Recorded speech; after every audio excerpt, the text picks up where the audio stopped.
Certainly have saved up. Yeah, it's true. We've had several years where we couldn't do them. Okay, From guys, John thank you all for last year. joining us. We have a few logistical things that I wanted to go over first. This is a hybrid meeting, so we do have some virtual attendance up here on the screen.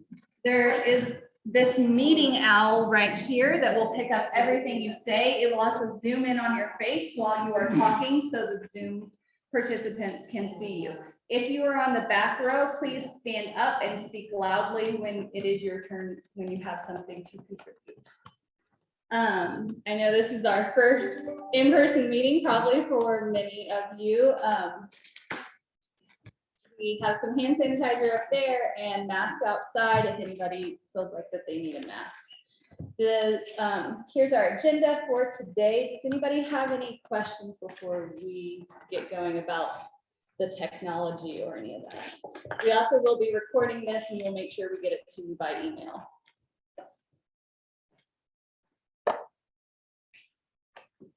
Okay, great. I just wanted to do some quick introductions really fast. We have some BAG staff here. My name is Christy Galarza. This is Brian. He's going to be running technology. Augustine is going to be taking some notes. We have county commissioners here. If you could raise your hands. City council members, if you could raise your hands. Housing authority members, if you could raise your hands. Housing coalition members, if you could raise your hands. Great. And then on Zoom, we have Scott Bauer, who's a city planning and zoning member. We have Becky Gray, who is the director of Chafee Housing, director of the Department of Housing. Sarah Dallas and Steve Boyle, who is also a Housing Coalition member. So now everybody knows everybody.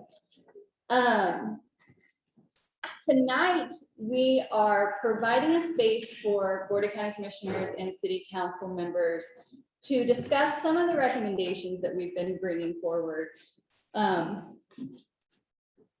everybody. There's a sign-up sheet in the corner, and grab some pizza if you would like.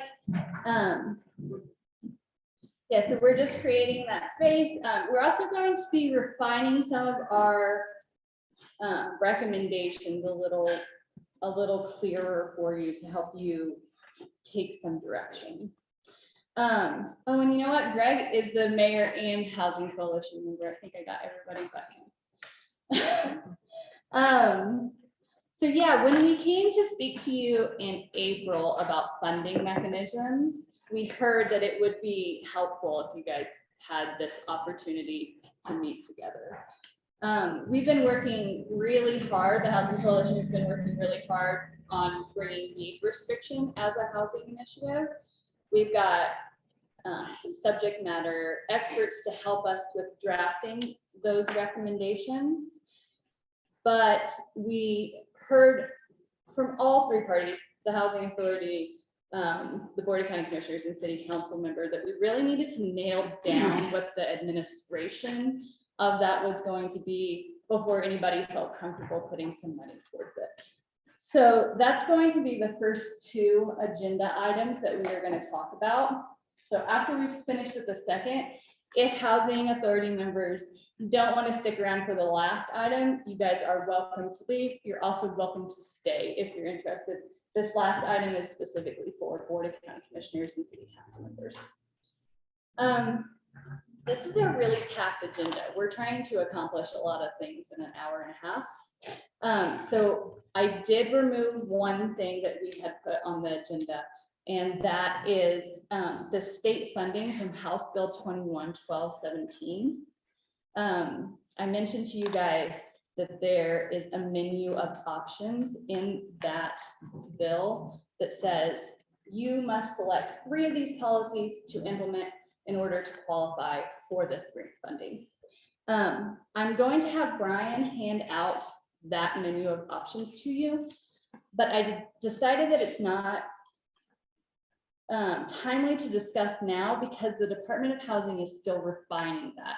We don't know if they're going to add more stuff onto it or not. So that's just a peek preview, and I will be coming to you again pretty soon to ask you to continue working on those things. I'm going to be moving us through this agenda pretty quickly tonight. We're going to be utilizing the clock for when we're having discussions. The point of this meeting tonight is for you to feel secure in having all the information to make a informed decision. It's not for you to be an expert on deed restriction or funding mechanisms, but it's to make sure you feel comfortable in reaching out to Jeff, Jeff reaching out to city council members so that we can collaboratively come up with some solutions. And then the last thing I just wanted to highlight really quickly, the Housing Coalition has been working on this problem since 2016. We have subject matter experts locally, regionally, and state level who have given us advisement to bring these recommendations to where they are. Additionally, we're just wrapping up the health disparities grant. It was a 2-year grant. Today's the last day of that grant. Tomorrow we start a new grant. So a lot of money, resources, and time has gone into bringing it to this point. And we're really hoping that we can work together to get some things passed and start having some tangible changes around housing. Okay, so the first item on our agenda is a housing staff recommendation.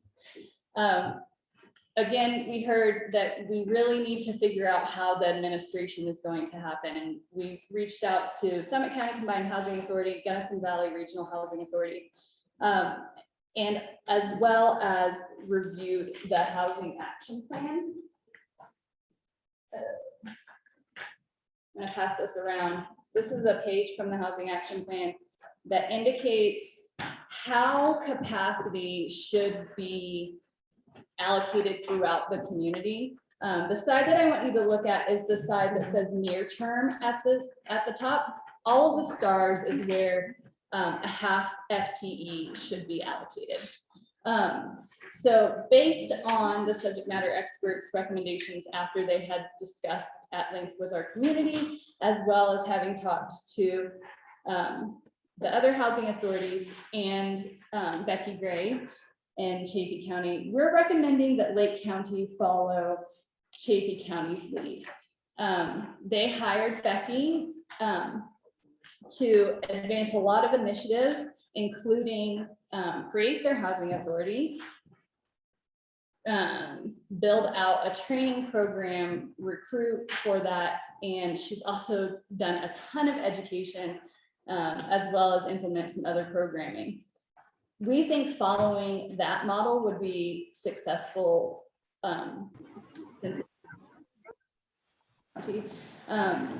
When we get to the discussion point, we can certainly ask Becky to answer any questions that you guys have.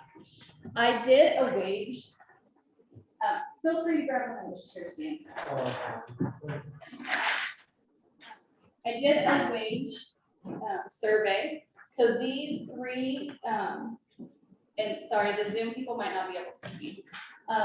These three wages are the wages that would be similar to the position that we are presenting.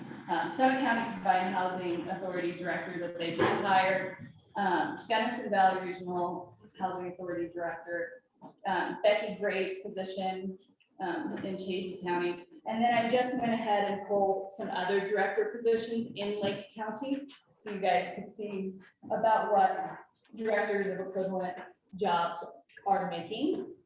I also pulled some information about fringe costs, like insurance and retirement and things like that. So based on this wage study, we are recommending that a housing position be funded at between 70 and 80,000 salary with fringe benefits between 22,000 and 24,000.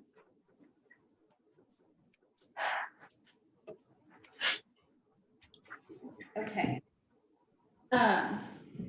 So what this position would do would be to help build out the rest of the program after the community guidelines are completed. There's a lot that goes into it, and I have contacts at both housing authorities that are happy to jump on a phone and talk you through all the different moving parts, as well as help get the housing authority up to speed on what they might need to do. They'll probably work closely with Becky Gray to utilize the training that she is willing to share with us. So I'll start,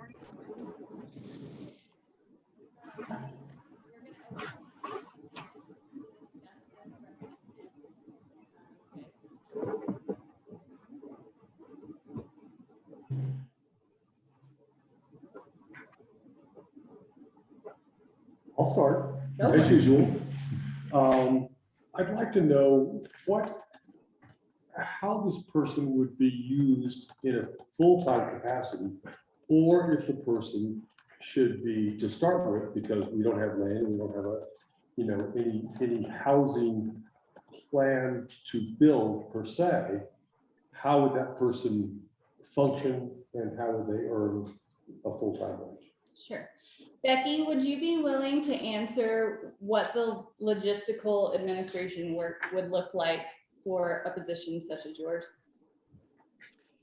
Hi, yes, my name is Becky Gray. Thank you for inviting me to your conversation tonight. I'm excited to hear about this positive movement towards affordable housing in Lake County. I'm a little bit unaware of the context in Lake County, but what I can tell you is what we've done here in Chaffey County.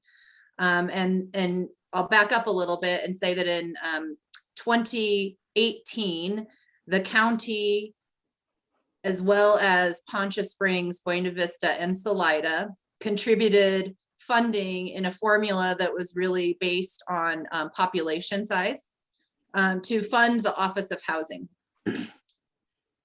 I was hired shortly thereafter to be the director of that Office of Housing.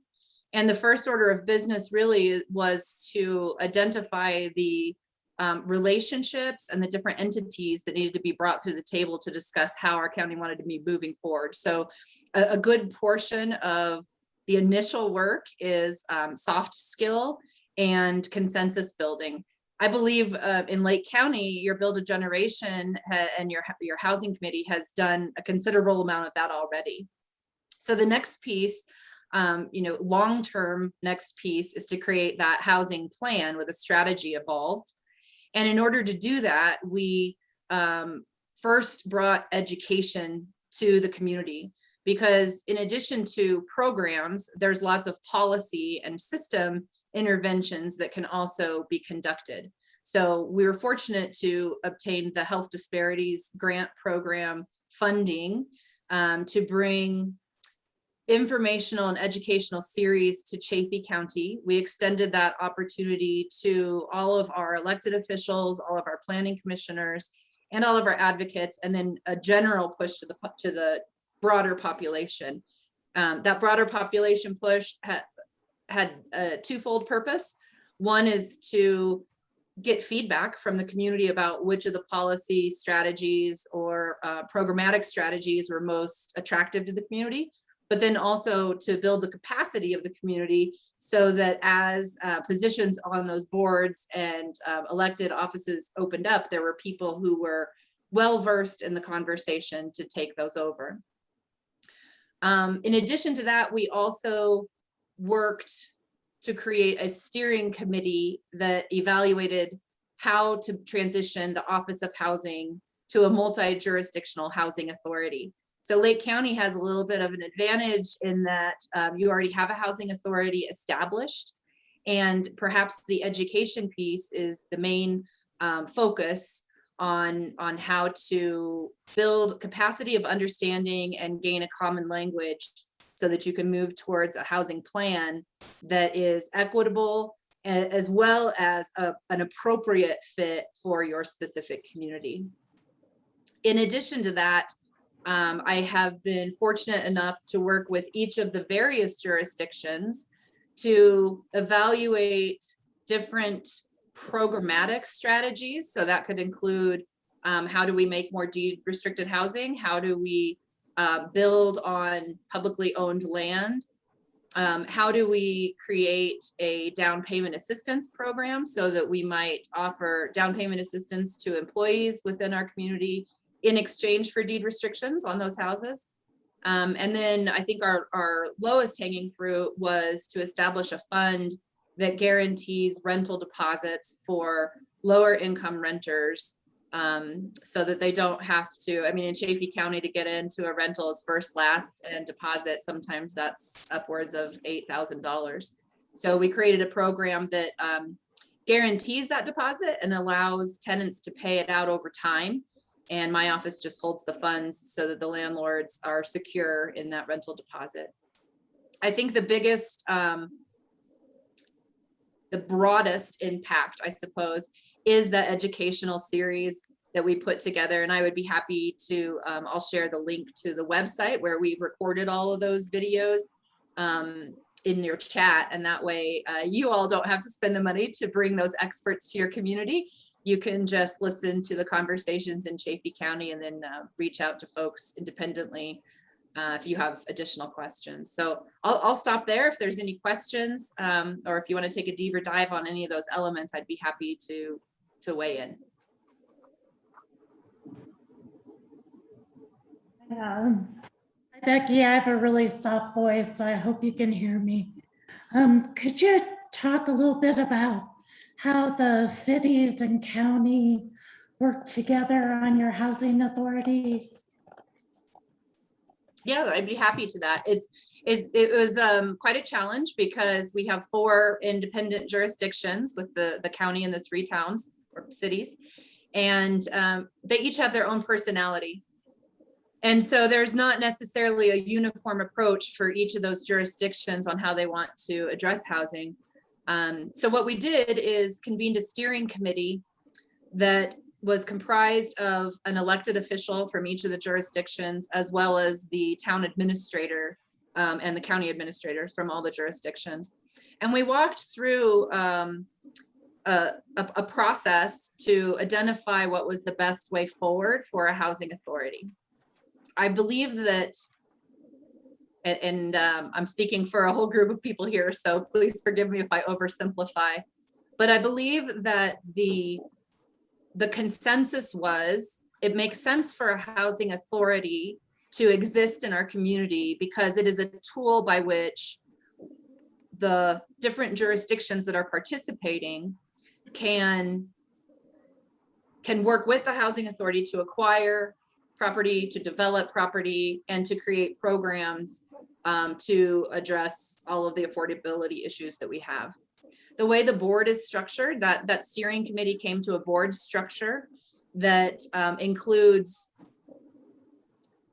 2 board positions appointed from each of the towns. So 2 from Salida, 2 from Poncha, 2 from BV, and 3 from the county, since the larger population base is in the county proper. And then in addition to those seats, there's also 3 at-large positions. And again, those at-large positions are intended to be for education and recruitment. The at-large positions do not vote on the board. And so that's how the board is structured. In terms of coming to agreement, that's just an ongoing conversation, right? We're weighing the benefits and drawbacks of a variety of approaches on how we're going to address the issues in front of us. And sometimes we have found that some communities do not participate. So for example, by the time we got to the point to create the multi-jurisdictional housing authority through an intergovernmental agreement, the town of Poncha Springs decided that they were not prepared to participate at that moment. So the jurisdiction of the Chaffey Housing Authority includes all of the political boundaries within Chaffey County minus Poncha Springs. As time goes on, we might find it makes more sense to loop them back into the conversation in a more intentional manner.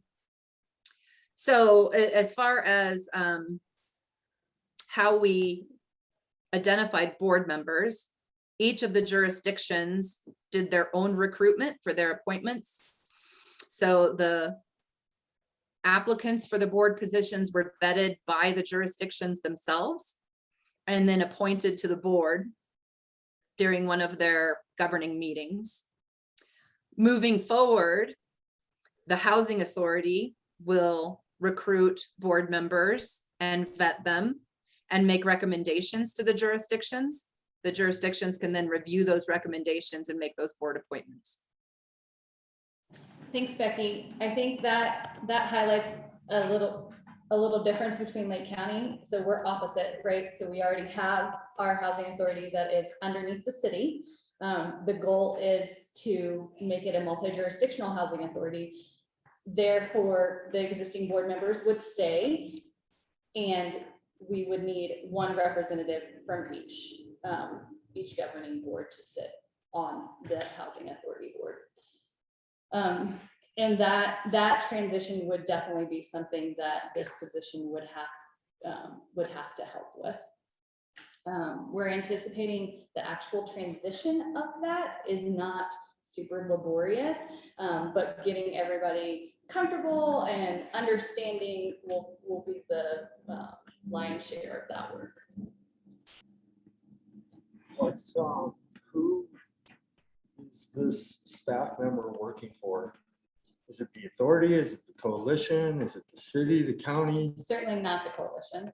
I think that is what you guys need to determine, what you guys need to figure out where the best place for it is.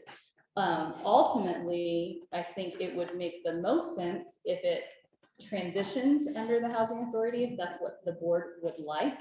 Maybe it needs to sit underneath city or county or both for a transitionary period, 1 year, 18 months, 2 years, until that feels like a good step that cohesively we are ready to make. And then another thing, she was talking about this steering committee, which sounds like the PAT to me, or the equivalent of. I'm wondering if we need an elected official to sit on that. Maybe one to sit on the coalition, one to sit on the authority. So Kayla does come to our housing coalition meetings pretty regularly. The PAT is getting ready to talk about who's going to stay on and who's ready to step back. And there will be opportunities for stipend positions. Those meetings are certainly always open to the community as a whole, so we would certainly welcome an elected official to attend those meetings as well. As far as a next step on that, would you like me to come to each of you at just a regular meeting to discuss that more?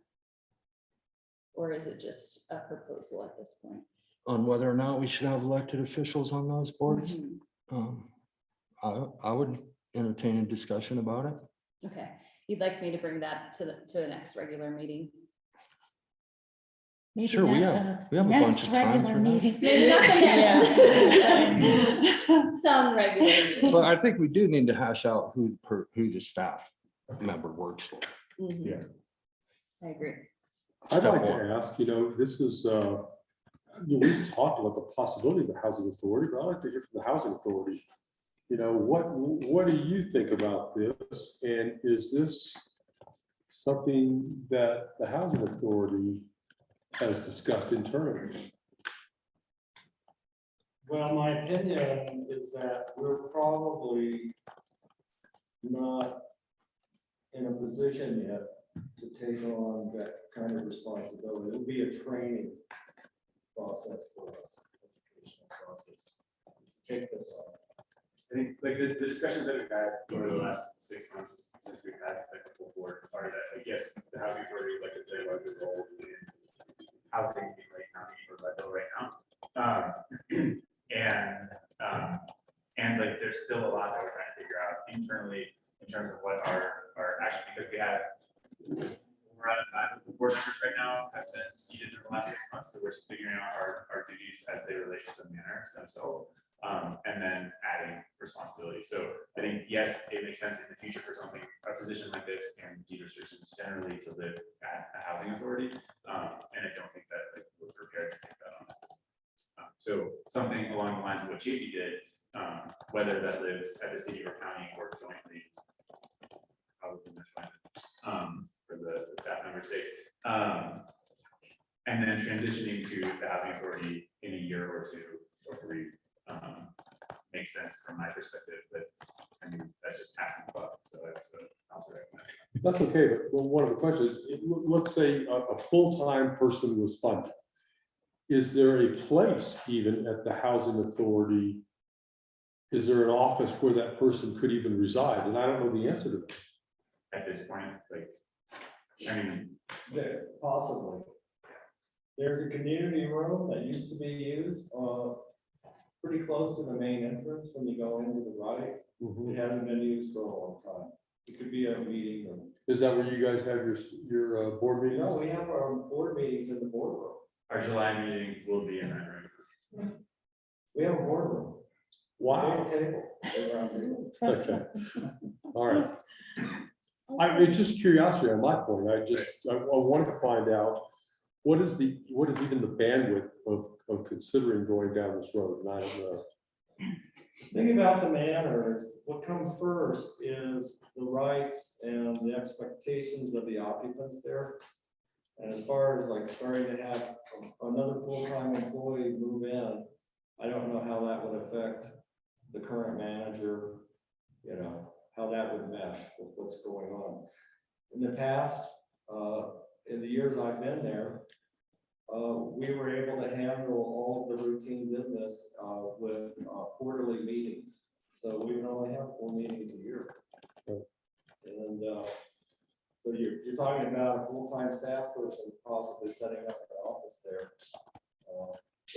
There are a couple spots in the building, but I have no idea if that's, you know. Doable. Okay, thank you. Sarah Mudge is also on the Zoom, and she chatted the question about what is the urgency around becoming a multi-jurisdictional housing authority. My initial answer is it is outlined in the housing action plan that it is a step that we should be working towards. Does any of the other housing coalition members have anything to add about why that would be beneficial to our community? I think there's a number of benefits that multi-jurisdictional housing authority brings to the table that a city actually very much to. That's a longer conversation, but and then of course the geographic area that you would serve, that would include the entire county. I think, yeah, because right now most of our developable land is not within city limits, right? So if there was a development in the county, the housing authority would not be able to be a nominal partner on that project, and we wouldn't be able to take advantage. And Becky Gray also chatted, one advantage of being a multi-jurisdictional is the collaborative environment that it creates. Another advantage is covering a larger geographic area, like Noah just said. And then can someone from the housing authority talk really briefly about why the housing authority can partner on developments and what the benefit on that is? And if not, obviously you might be able to answer. Thank you, the partial answer, but you can give full answer. No, go for it. We'll work together. Clap. I mean, we could, if we were even like a 1% partner on a project, the entire project would be tax exempt, right? Which brings down the cost of development significantly and allows those savings to go into reduced costs to the future residents. Yeah, the housing authority is a 501c3, so. That's our status. Great, thank you. The only other thing, we're running out of time on this item, but the only other thing that I wanted to add is when we brought you the funding mechanisms recommendation, we talked about the the sales tax money that is currently being collected because of the Wayfair tax on building materials. We brought you that number. Is somewhere in the $300,000, both within the county and the city. We have not been able to break that out on how much is county and city yet, but the Housing Coalition's recommendation is that you work this into your budgets this year so that you can advertise for this position in January. I've given that a lot of thought, and Jeff said it's a zero-sum game. I think that was your term. And it's true. I mean, it's not like we have this money set aside. We don't. if we were to go down this road in terms of the city and county funding this person, it would simply have to be either an MOU or an IGA around funding of that person. And that's the only way really to do it that would make sense in terms of a vision and a future vision. So the idea of making it, relative to some other number, I don't think it works. But I think it does make sense to fund the position if that's what we decide is important to the community. I appreciate your perspective. Thanks for sharing that. And I would invite any of the funding mechanism subcommittee to share that we feel like that you are collecting more money than you had been before. And if you do want to prioritize housing, this would be the way to do it. Any last thoughts before we move on? I'd like to hear from the county commissioners on that. Go ahead. I mean, I guess I wanted to come back to Greg's initial question is I'm still struggling to figure out sort of like where, like what would be on this person's job description sort of for the first 6 or 12 months. And it's, I mean, here it is, it sounds like one thing they could do is they could actually help the existing housing authority figure out how to make that transition, given the bandwidth of a volunteer board. Right. Yeah, and I mean, that's a role that Augustine has been playing. Yeah. In part of her role, right? And that will be ending eventually. And so it would be great to have, because otherwise, like, we will be doing our best, but it would take a while. Yeah, and there's some real stuff. I mean, as we just discovered in 15 minutes, I mean, there's a lot of stuff to unpack there and figure out, like, who's it reporting to, how's the funding, I mean, so, I mean, to me, it seems like that would be a pretty good chunk of an FTE. For 6 or 9, and we can make it happen in under a year rather than 3 years, which would be good, I think. So, and then I guess the other thing is like, so then where does that person sort of sit? Not just like physically, you can figure that out, but like, is it a county employee nominally, but with a clear sort of shared means there and What we just learned is it cannot be a housing authority. Yeah. At least at first, I'm sorry. I've been remote this whole time. I've never had an office until maybe very soon. So, I mean, if that's something that needs to be flexible, I kind of feel like you can make that happen at this point in time. Interesting. Just an option. I don't know how everyone else feels about that, but Yeah, I mean, I don't think the physical space, and that's not the barrier. It's more sort of like, who would that person report to and not get pulled into any different directions for their first year? Yeah. Yeah.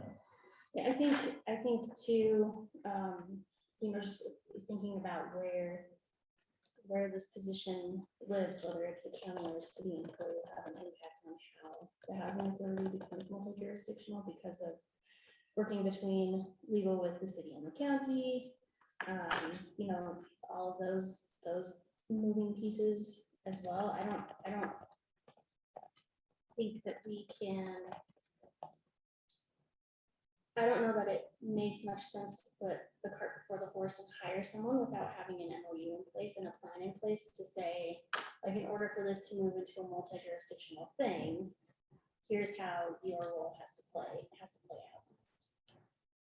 On that point, I'm curious about what you think would be an efficient timeline, right? So if you guys did want this to happen sometime next year, it does need to be in the budget this year, right? You would need to have all this lined out.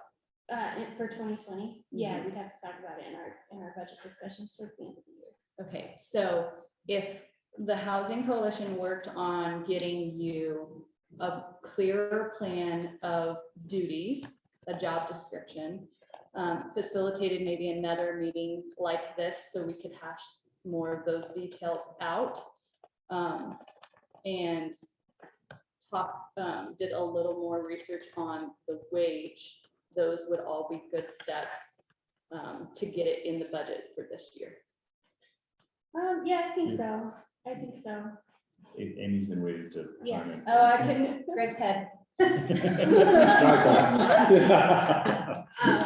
I would just like to say that I think some of this is, I know, I appreciate you saying not getting the cart before the horse, but I think that, like she's saying, we just have to say, like, are you guys willing to even commit to this and commit to the funding for it? And we can sort of decide later, like, exactly what the job description looks like. I mean, if Chaffey County can get 3 jurisdictions and the county to work together, we can get the city and county to work together on this. And figure out, we do it with the fire department, we do it with several other things. I think that we could come up with an MOU and have another meeting where you guys talk about amongst yourselves what that looks like. But I think that we've got to do something. Something is better than nothing, and it may be that person even has some suggestions, especially if they have experience in this realm. They might say, you know, look, you don't want me spending all this time on this part of it. You want me spending time on this. And we've got Becky, she's a great resource. We don't have to reinvent the wheel here. None of us sitting here are necessarily like experts on how this job is gonna look. We can rely on other people that have done this before, but we've got to just at least commit to that we're gonna do something, is my. No, I can definitely appreciate that. I just feel really strongly that if we're going to commit to this and just push it through, that we should make sure that what we're advertising for in terms of a job description and an individual to fill that position is somebody that is qualified to really drive that trend. And I think we've got a drive that- roadmap for that. Yeah, to drive, you know, that collaboration and that we can really just set them loose to do that work. Yeah, it's gonna be really important that you guys trust this person. This Yeah. person is not someone who lives in Leadville, likely, unless I have not met them yet. This is someone that we are bringing from somewhere else who has experience in this. Becky, I think, came from Kansas, and Chaffey County is extremely lucky to have her. I think Sarah Mudge had something she wanted to share. Sarah, can you unmute yourself? Hi, yeah, thank you. No, I think the conversation is going towards some of the questions or comments that I had about, you know, I really don't think I'm interested in building up the skill set of someone locally to do this job. I wonder if there is opportunity to commit funds to an existing entity to then have a dedicated staff, you know, similar to how some conversations have been had around Upper Arkansas COG or Northwest COG or Arkansas River Watershed Collaborative, and you know, I think it's really important, which along the lines of some of the comments that have been said, that this person is surrounded by, or already has a lot of the knowledge, and if not, is surrounded by an agency that is doing this work, and this person is not on their own trying to create the wheel here in Lake County.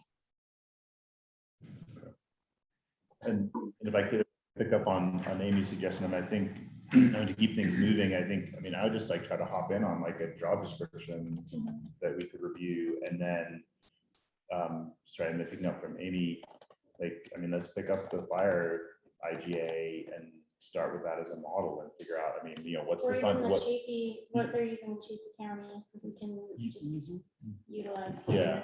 We seem like I'm gonna address, like, you know, what's the funding contribution, what's the sort of what's the equivalent of the fire management board, and then what decisions have to go to the BOCC and city. I think they could be level processes, but I would say there are two things that need to happen now. If we all agree, and I'd like to get the city council and see if they agree, that first we should put in place a cost sharing MOU. You know, that establishes the funding for it. You know, whatever that happens to be. And then the job description doesn't need to be in an MOU, you know, it's just we need to form a legal understanding. And that MOU might talk about where that person initially is going to be housed, but as has been pointed out, that could be a good point. Yeah. In terms of actually housing the person. So city council. Yeah, I think we need to move forward. with that. I mean, if we're gonna get serious about housing, we need someone to be committed to the housing game. Yeah, I think in order to move from advocacy to action, we have to have a dedicated person. Yeah, nobody has the bandwidth nor the expertise in commissioners or city council. And I think that, yeah, this will take someone with special skill sets. And it's gonna be, and I doubt it's gonna be an easy situation, especially coming from the outside, because they won't know the community. However, they will have the skill sets and the mechanics to hopefully, you know, shepherd this I would say forward. sometimes we're surprised by who lives here. Tracy, Just to throw a little mix in, would it be possible to hire a housing consultant for the first year that we have an MOU with to come in and get this moving and help us understand what we actually need in a housing authority director and get these boards set up where we may not regret later hiring the wrong person. Yeah, thanks for that suggestion. My experience is that housing authorities are a super niche thing. There's no administrative body even at the state to give No, I'm direction. talking about a consultant. I'm getting there. So I don't personally know of any consultants. Oh, you do? Yeah. Okay, so we could look down that road. It's gonna be significantly more expensive probably. And Maybe because you're not hiring somebody kind of getting, their feet wet, sure. right? And the person it has experience outside of the housing authority, they're well versed in the other initiatives that we're hoping to Low income pursue. housing consultant, They're a low income housing. affordable housing consultant. That So might be a- similar to who did our action plan that we hired, that we hired for the It action was plan, somebody different, but yeah. but it's similar. That may be a question for Becky as well. Yeah. You know, what's her experience of her contacts? And would there be different consultants out there? Or is it typically more where that is your profession and, you're hired by a municipality or a group or I would say this housing coalition has done much of the legwork. We heard Becky talk about, she was tasked with doing a lot of the things that are already in place in Lake County. That puts us way ahead of the game in terms of bringing someone in to take all the work that's been done over what, 4 or 5 years, about 4 years, and implement it. But a lot of that work has already been done. So I think we've had the consultants, whether it was the feasibility study or the action plan. So I think the Housing Coalition knows where it is in this process. Yeah, if you have not recently read the action plan, which I haven't read it in a year, and there's a lot in there, I will be sending it out with the notes, and I do highly recommend that you read the whole thing. It's a lot, but if you take it like 5 pages at a time, you'll get through it. It lays out everything that we should be doing for our community, and the way that they came to these solutions is by talking to our community members. So they are the experts that you were talking about. They're same consultants that we're working with on the PAT, and I will let you know that one of their wages is $120 an hour, so. Yeah, I would just add, I think we passed the point of consultants. We need someone that's going to have this for their job. Also, I would, just for continuity of action too, just to have someone that this is their job, this is what they're going to do, this is what they're going to be doing for a number of years. I think we're at that point, and we need someone like that. Yes, because ultimately the goal is that they're going to transition into working for the housing authority.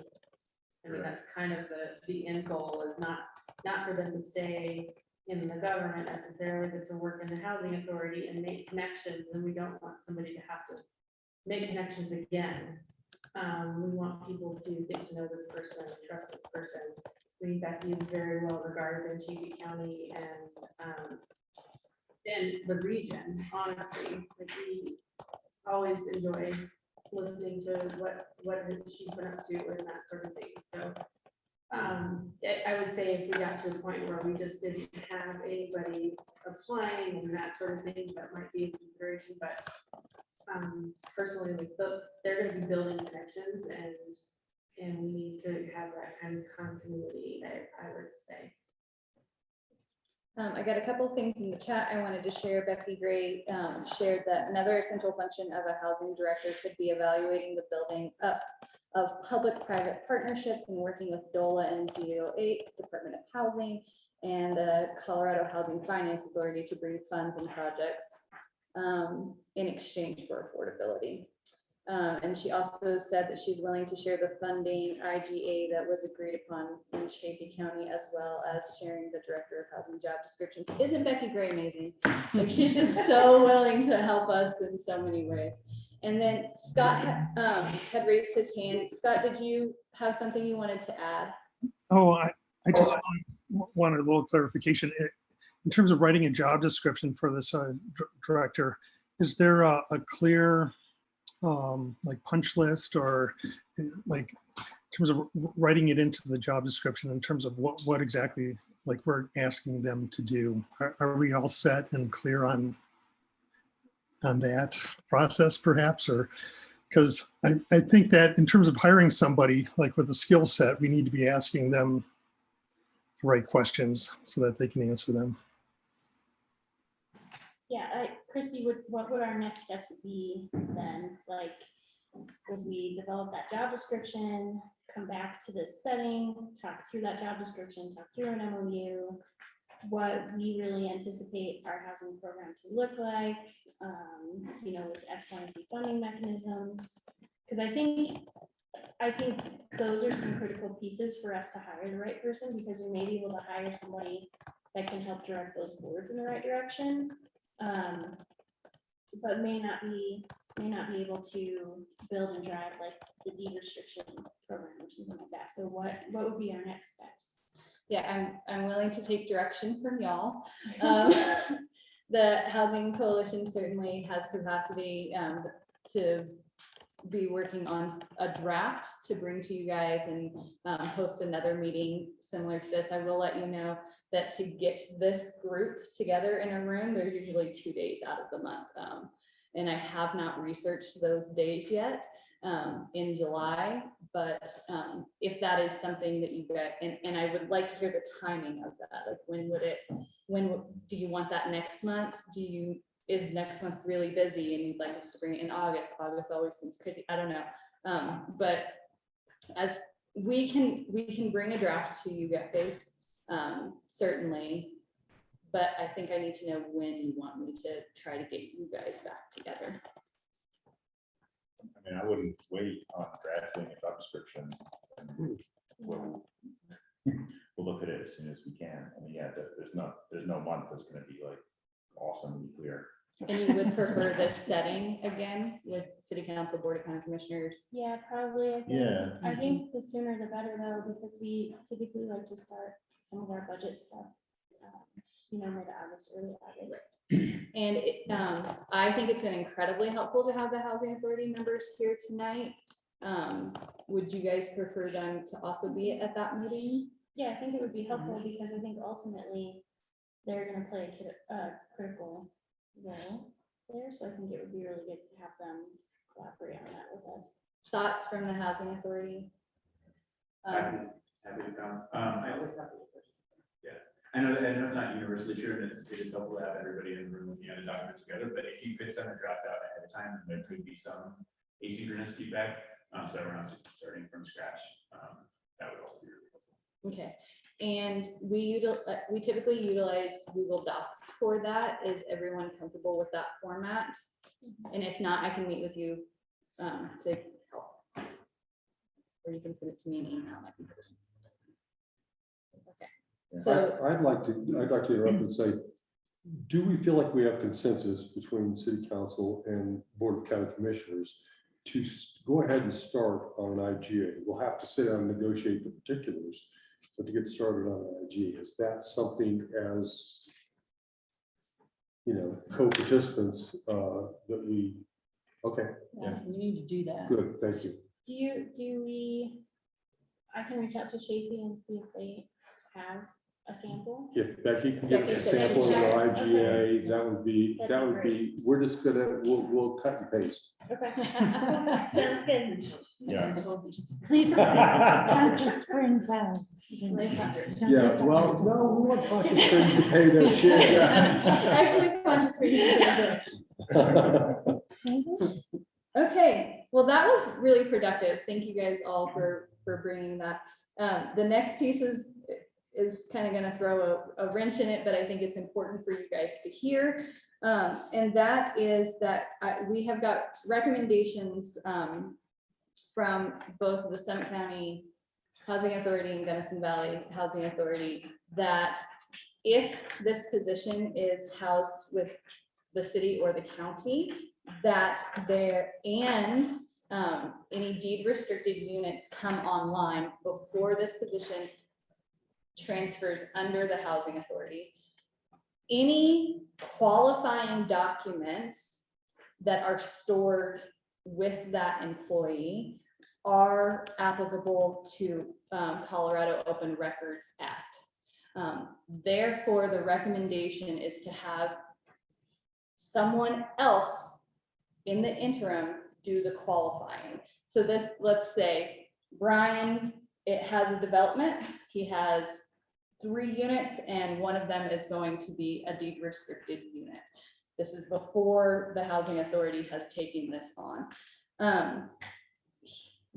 They advertise, you guys advertise this position and you get 20 people that are interested in, and I'm basing these numbers off of numbers I've gotten from other communities. I scaled down for our populations.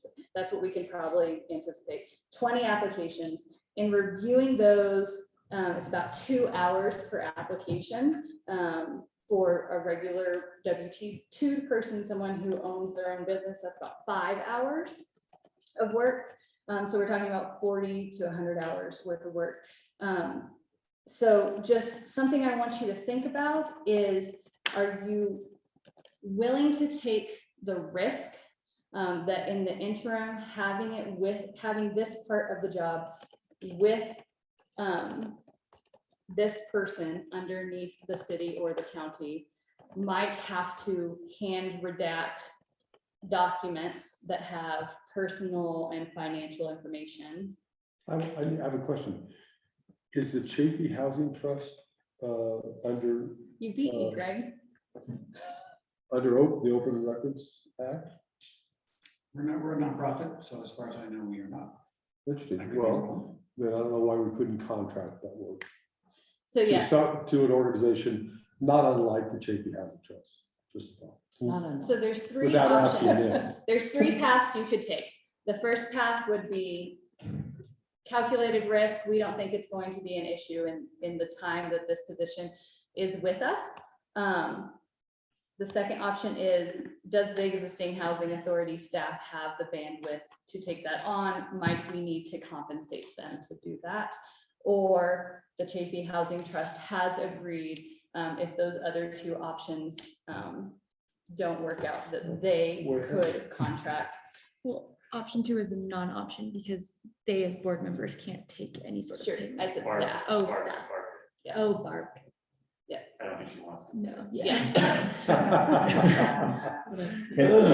Can I ask, I mean, this is what you meant by the risk. I mean, I appreciate thinking this through, but I mean, are we actually gonna have deed restricted housing before we're gonna get the multi-jurisdictional setup? It seems quicker to set up the multi-jurisdictional authority. Yeah. So, me too. you know, we can't promise anything. But I've talked to Ann Schneider, and there is a development in the pipeline that could produce between 3 and 5 in 2022. Okay, so that, It's Good. it's something you need to know Yeah. about. Yeah. Okay. We didn't set the timer, but thoughts on let's have that as a fire to get the authority set up. thoughts and Is questions? there any real risk associated with that? Michael. Information. No, I get it, but I mean, who I would, think it's more of a time suck than like people's information would be redacted, so nothing would actually be shared. It would just potentially be a huge waste of time. And I don't understand why it would happen in the first place. Like, is it something? who 'cause someone does it would have in to the call. lottery, Says, I want to see all of the records, Yeah. but they're not going to see any information that would prove anything in the records. Right. So has this happened before? Is that? Yes, why- Michael Yearman has had to do it when he worked at Mount Crescent View. He, multiple times, once, or? I don't recall. Okay. He just was like almost in tears, just remembering it. If you think about the paperwork that goes with a mortgage, it's a lot, Yeah. it's a lot of paperwork. So I have a question. Mhm. So if we contract with Housing Trust, and then we finally get our housing authority set up with a staff person, all that kind of stuff. Can it come back to the housing authority to transfer the documents back, so those documents are still housed in Lake County? At some point? That the documents would go to the Leadville Housing Authority. Yeah, once that's set up properly. Yes. Yeah, because most of the time, in all of these other places, that the housing authorities, because they're that weird branch, they don't have to worry about those laws, and they manage all the different parts of the deed restrictions, so. But they can It all- come back to us. Yes. Okay, gotcha. And I just wanted to clarify one thing I said. When Ann said that there is the potential, you guys know with developments, things can happen. Things that you think is going to be built in 2022 might get derailed. And so there's no promise that there's going to be them. We're just trying to prepare you in the best way that we can while sharing the information. I strongly urge you to accelerate the hiring, definition of the housing position, and hiring for that position, to have that person on the ground. I mean, when Becky came into Chaffey County, she was able to take the ball and start running with it, and things started happening. I mean, it's not until you have that person there that it really accelerates. So that should be number one expedited thing to get done. And that person could also take on those responsibilities, however limited they may be in 2022, and figure out how that's going to get done. The last thing I want to see is that things get slowed down because there's an opportunity for a deed restricted unit and there's no one there to qualify people. So as a last resort, I said to Christie, because we are qualifying people in a similar fashion for our housing, and we plan on doing that in our building capacity in Lake County, that's something we could do. It is certainly not my preference, and to build this capacity and then turn around and give it away again. I'd rather you get that person, get that capacity, make that part of what Lake County does. But I don't want you to stop just because of that missing piece. So last resort, yes, we can help you. Is it our first choice or our preference? Absolutely not. We have got our hands full by all means. So everything we can do to help you guys move forward in whatever short term, happy to do that. And one introduction, in case not everybody in the room knows Reed, he is the director of the Chaffey Housing Trust. It's a nonprofit development who has been super successful in Chaffey County, bringing low-income housing to Chaffey County. And that organization has expanded their scope and will be developing in Lake County. We're really excited about.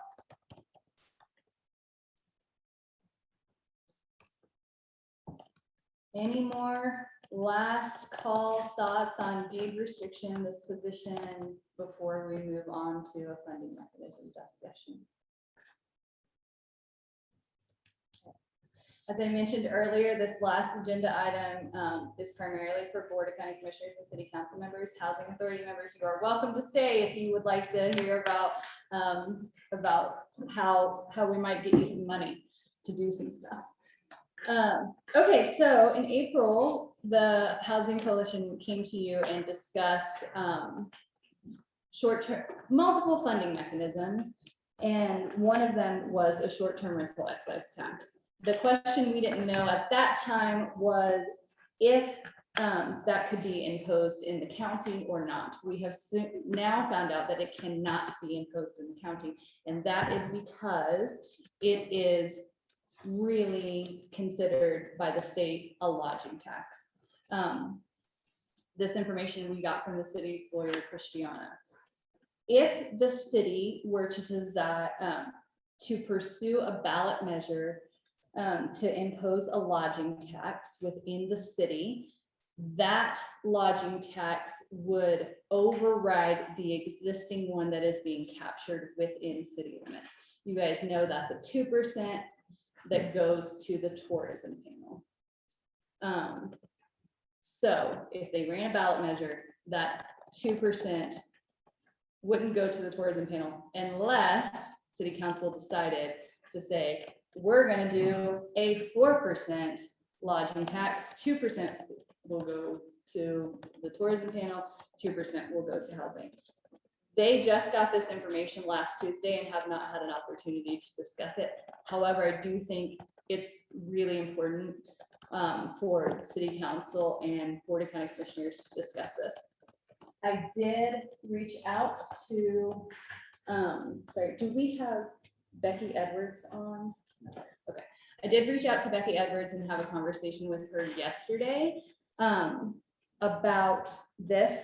Her biggest concern is she was a little unsure about how bills would be paid, which because if the tourism panel has an initiative that they're pursuing, they go down that path and then they ask the county, please pay this amount. I think that is something that there's an administrative way to resolve that. However, the tourism board as a whole has not been informed of this yet and has not had an opportunity to weigh in on this yet. But I would like to create the space for you guys to discuss this. I did reach out to Mount Crested Butte because they are the other city who has implemented this. The mayor asked me to find out what the administrative burden looks like for them collecting that. Essentially, there's two things that they do. They physically have contracts with Airbnb and VRBO to make sure that the funds are being remitted correctly. I think you guys are covered with Hamari on that. We don't use them already. You don't use, what's the lodging revs? Lodging revs. I think you're covered on that. The other thing is they have a program that they use when they are collecting sales tax. It's called AccuFunds. I think that there's going to be some administrative burden to set up your processes. And after that, it does not sound like that there is a ton of burden, according to Mount Crested Butte. They also shared with me that they were in a very similar position as we are. They started discussing this in late June, scrambled to get it on their ballot in July, and it passed the first time, which I think was one of your guys' concern is if it would pass. So another community says it did pass. I'm not sure how similar the two communities are, but that is the information I was able to collect. We did have this conversation in city council. I felt like, and correct me if I'm wrong, there was consensus, we don't want to screw with tourism panel funding. They've worked hard to get to where they are. They've done a fine job playing from behind in terms of all the other counties around us because they simply don't have nearly the money. But if we were to go down this road, I'm not sure I'm crazy about it, but if we were to go down this road, we'd have to be very careful about how we handle this to make sure that the tourism panel is whole. What precludes the county from not going back and asking the voters to increase their lodging tax so that we would have the equal? There's a cap. On the It's lodging it's the tax? state. It's 2% cap. But we don't have a cap. It's the state. No, so because counties and cities have different laws around what they are allowed to do. The county is not allowed to raise it above 2% by state statute. Sound like Sarah Mudge had something she wanted to add?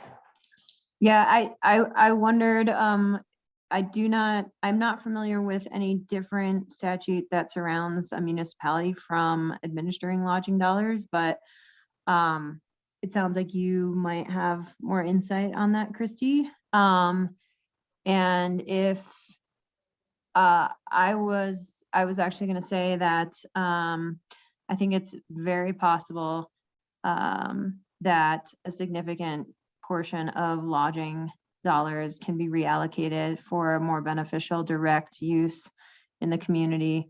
There's a, you know, say we allocate 0.5% of the 0.9 collected for tourism panel activities and funding under whatever line items there may be, and the rest towards housing. I would be in favor of that. You're not allowed to do that. I don't think you can do that. The statute's pretty specific on how those Right. dollars need. Well, no, exactly. And so that's with the, if there are ways that you as a municipality can allocate lodging dollars differently, then that's one thing.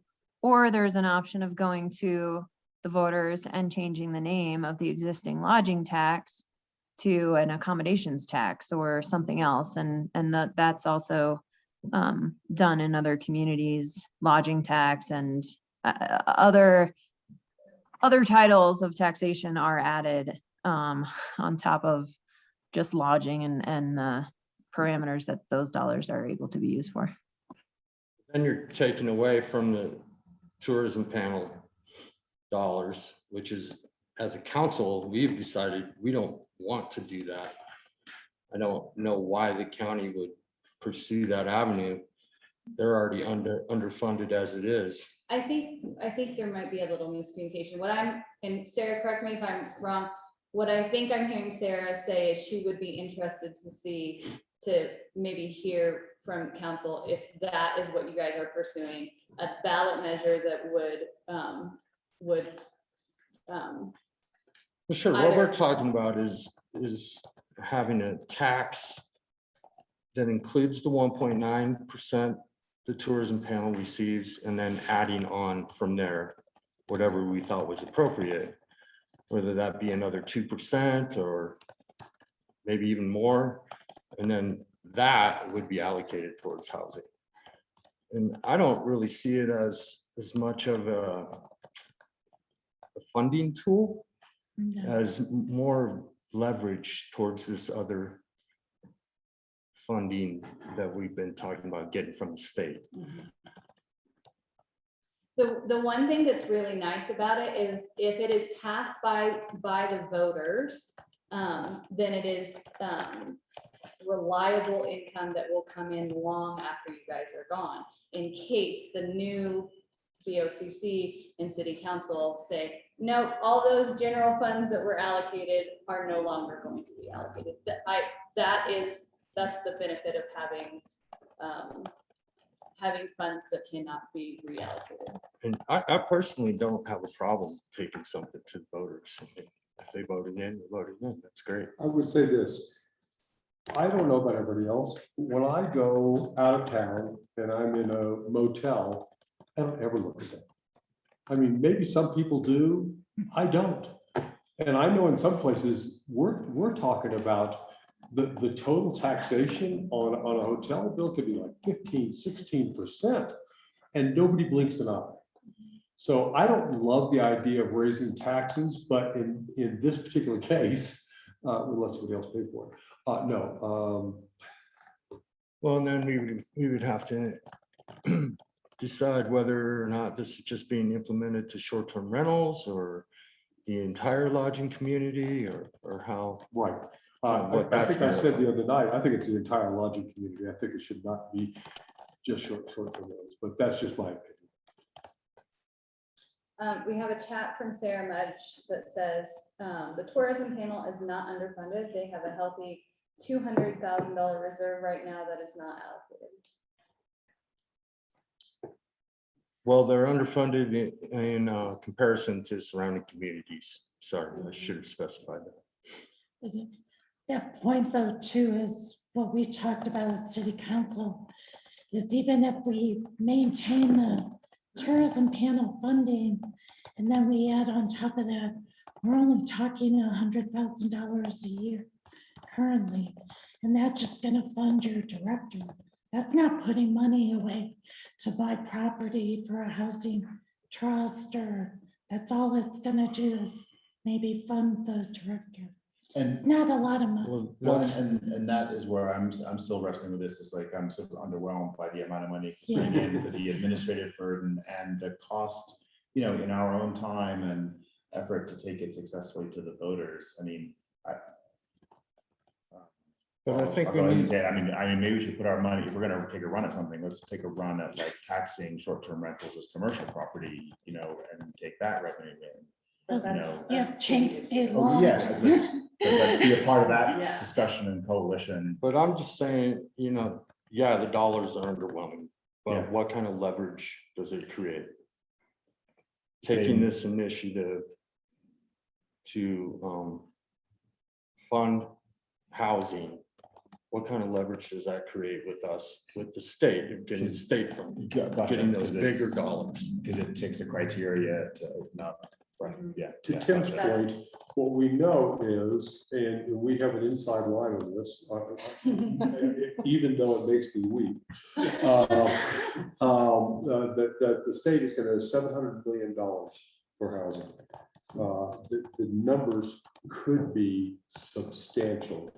And to Tim's point, if we have something in reserve to leverage against grant funding, you know, as we go after some of this money, it might be worthwhile. Just thought. Yeah, if we haven't shown that we are trying to help ourselves, Right. we're not gonna be at the top of the list for any of that. It's, We've we learned that. haven't really substantially shown. And I Well- think that dovetails Other than we've done a into lot. hiring a staff member. Right. Yeah. The other part exactly. is, and one of the things that I have unfortunately talked to Sarah about is these are going to need to be shovel ready Mhm. in order to acquire that kind of funding. And I hope we're there in 2022, but we're not there right this minute. So Two things, just wanted to clarify what Greg alluded to. Sarah Dallas has got a position with the Department, local affairs. Local Affairs, Department of Housing, and she will be working on helping communities apply and get those grant funds. So- She's gonna get a $700 million. I mean, I don't think that it's quite like that, but it will. Not You exactly. gotta ask. But it will be really nice to have someone directly that we can contact and be like, this language wasn't very clear. Can you help us understand? And then the next thing, it was like Kim Jackson. had Well, I something. think that you guys covered it. I was just wondering, is when those funding mechanisms are available, government agencies are gonna have to prove that they've done X, Y, and Z, or, I don't know if the tax exemption, or I don't know if the tax is one of those options, but.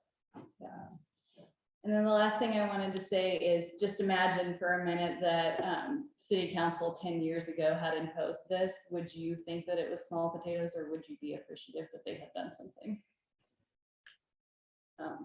So we gotta look down the road. We gotta set up our community for future sustainability. Once this is passed by the voters, it cannot be taken away unless there is a new, unless there's a new ballot initiative.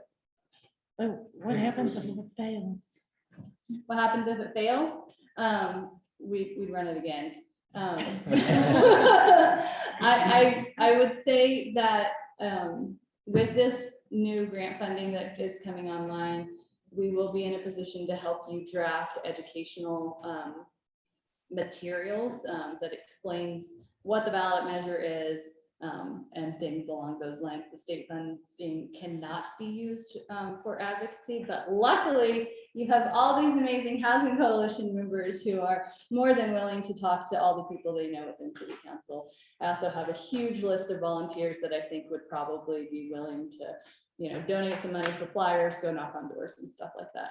Can I ask Alex, what do you think of that text? I think it's a good idea. I'm kind of in agreement that something should be done, and if it gets the ball rolling, even if it's not as much as we want, I still think it's a good place to start. Okay. Do we think 3% is $100,000? Is that what we think that the value of 3% is? 2%. You've already bumped Then how it. much is 5%? Okay, so you say 2% is about $100,000. 2% is, if we are about half of the lodging tax funds right now, we're at 100,000. Good. 3% would be at 150.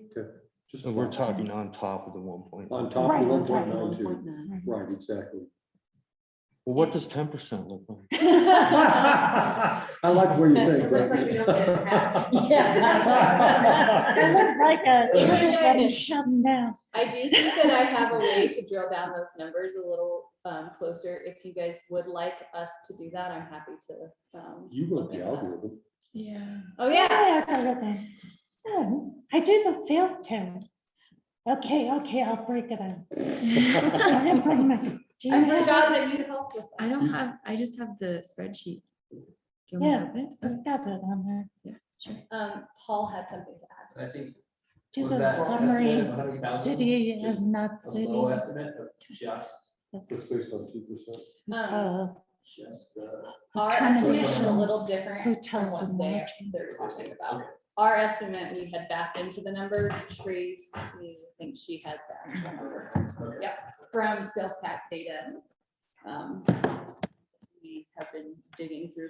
Yeah, But to your this point, is- was that which one do you want me to short-term click on? rentals or was That that? was No, I lodging, got it. that was only short-term rentals.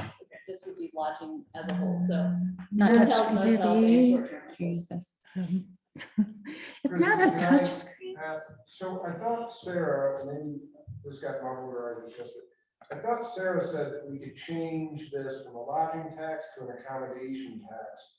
And maybe that gets around state statutes. Is that, did I misunderstand? Only No. within the city, not within the It's county. not So broken no out matter from what, the within food the county, it's services, I'll have to break it 100% out. to tourism. From what I understand. I don't have It, go ahead. I don't have it summarized by accommodations, but I will do that and send it to you. You're the best. We really appreciate it. I have heard that some other communities have got creative with what their tourism panel is using. I could research that and bring that to you if you think it's helpful information or not. I'd like to not get sued. I I mean, just for I the mean, house we not studied being. it really hard, like about 10 years ago, and we just couldn't find a way around it. Well, more than 10 years ago, but I don't think it's changed much since then. Other thoughts on pursuing a tax?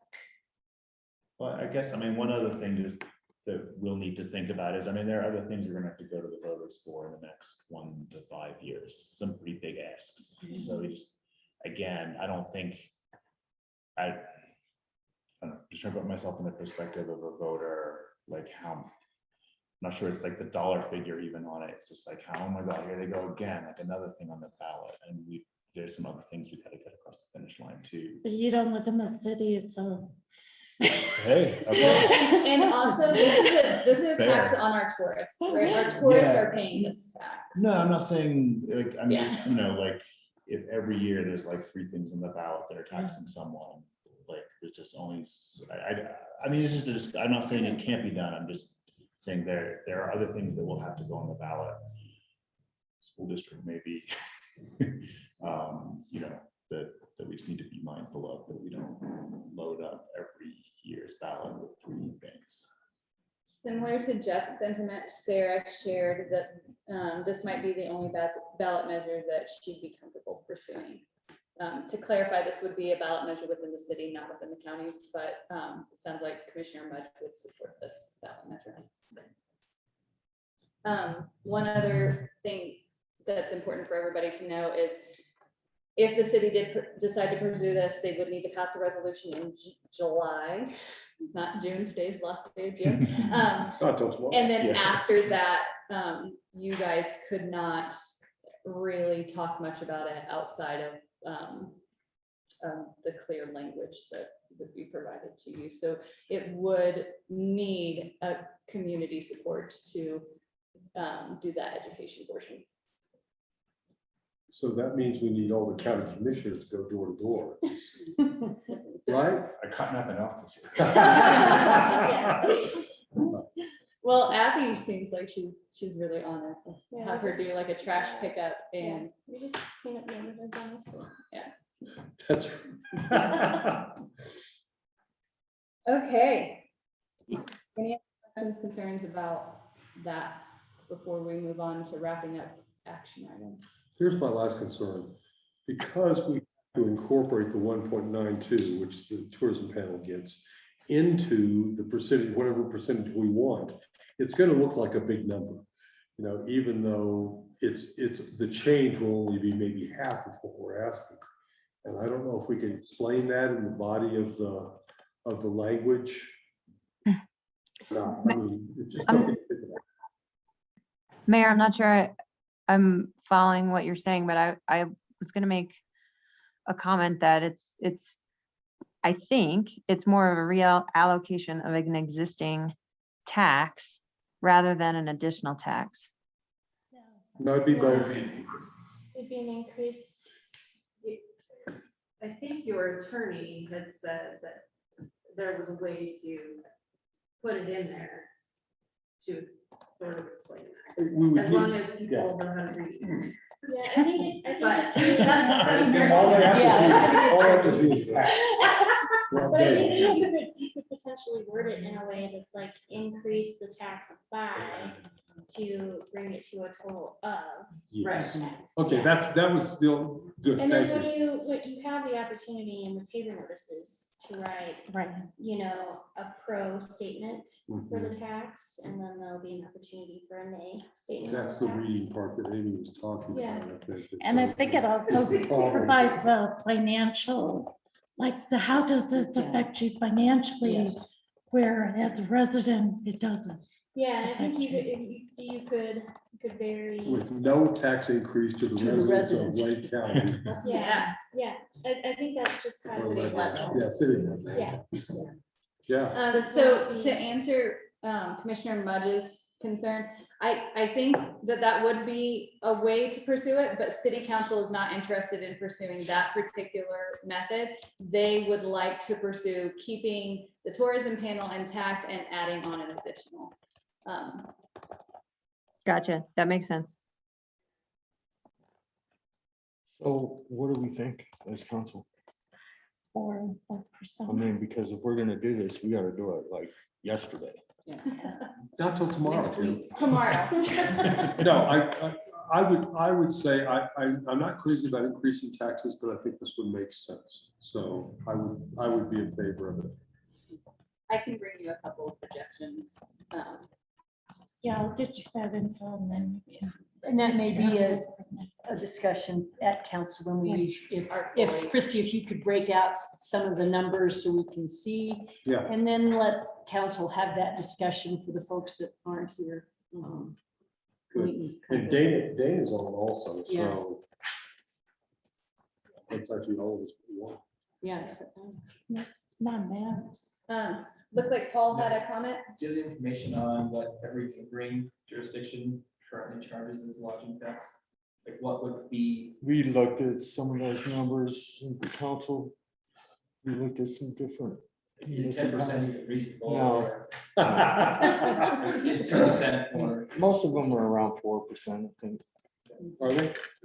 Yeah, I think Christiana said that the majority of them were 3 or 4. Oh, that's right. We and saw there that. were Yeah, a remember couple they of still have a others that were table. higher.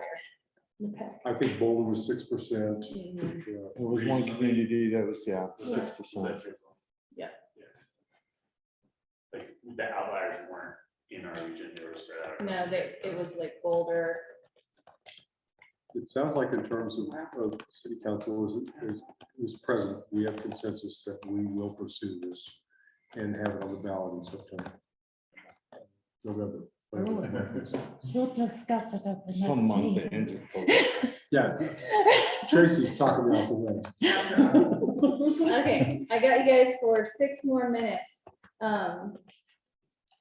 As far as setting the next meeting like this, what I will do is I will look at your guys' calendars. Your Look at time's that, we're up. doing great. I will look at our calendars. There's usually only 2 or 3 dates, and then I'll send out a doodle poll, and then I'll harass you until you fill out the doodle poll. And then, did everybody like meeting here? The other option is we have available the main floor conference room on at the hospital. I feel like it might be a little tight. This room is bigger. So we'll plan on meeting here again, as long as there's not a conflict. So look for emails from me and fill out your doodle polls, please. Incidentally, a compliment. You have the hybrid thing figured out. Yeah, This seemed to work better than we've seen. thank you to Katie and Noah on the massive amounts of research. Katie. And then action items. I recall a few of them, but Augustina, do you have them all written? Because I might just defer to you to read them. I think you got most of them for this last one. You and Tracy will work together to get those numbers for the lodging tax. And then for deed restriction administration, basically just needs to be determined the option 1, 2, and 3. So staff person, who would be what we talked about in recommendation 1, or the housing authority staff, or 3 contracted out to Chafee Housing Trust. Not a huge action item, but I think that's just something that has to be thought about. And then lastly, you wanted to see Chafee Housing Trust, or not Chafee Housing, sorry, Chafee County's IGA example. Then we will start working, or Housing Coalition and Christy will start working on looking at a job description, an MOU, and salary. And Becky Gray has already sent the IGA and job description to both Chris Floyd and myself, so. Perfect. So then Christy will send that. Okay, anybody have anything else? Super successful first meeting. Thank you guys coming, being fully engaged. Don't forget to grab a paper from Brian on the way out, and please take some pizza home because my kids can't eat all that. I mean, they probably could, but You don't they want shouldn't. Thank you, guys. Nice work, Christie. Thank No, the you. first was us. Thanks, everybody.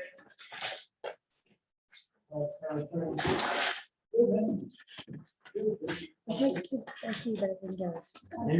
She said she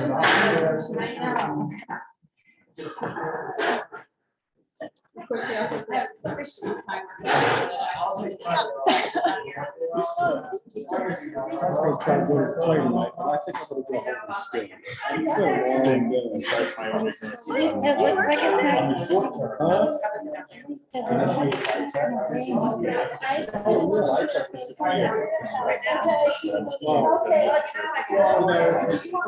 I've been amazed at how much which is. See if she's Yeah, gonna. it looks like we're gonna- Yeah, if she'll be in Thursday or Friday. Which day's better? They better be really, really good. I have to tell you, I was hoping for the kids was on Saturday. The thing is, they were having a ball. They didn't care. They're covered in mud. They're falling over. The parents are running, helping them pick their bike up. They ride some more. They couldn't care less. Oh, okay.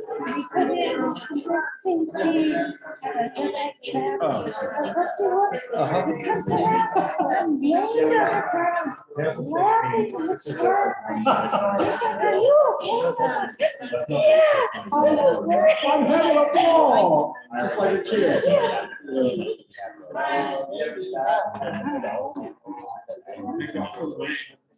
Yeah, no, I totally agree. And the fish bite better in there, right? But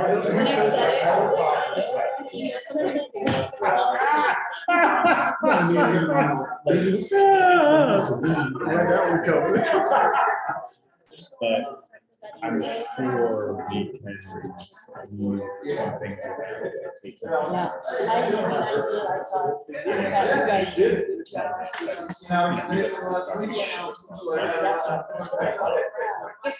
can use something. It's gonna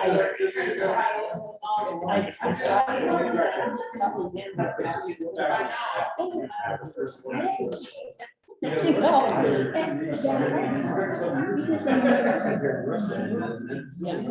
even a rain, Or just get. rid of that, it. that, two months.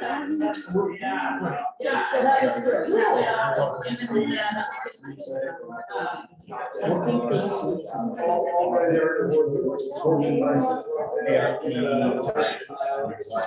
these I have more. I have stuff that- If you have. If you ever want me to read, I know, no one does.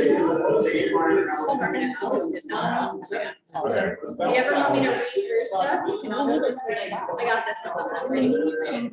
Don't hesitate to utilize me.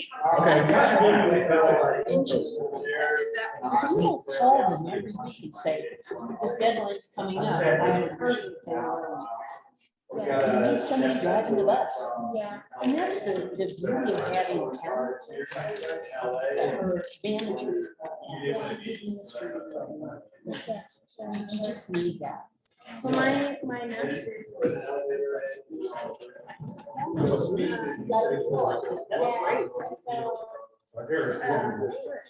I'm sorry, Brian, you are bad. So this is like, I spent. Oh, he has it on, he has it on his personal.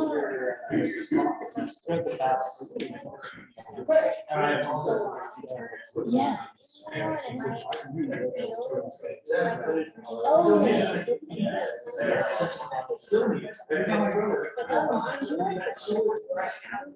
Oh. I mean, and it just, you're not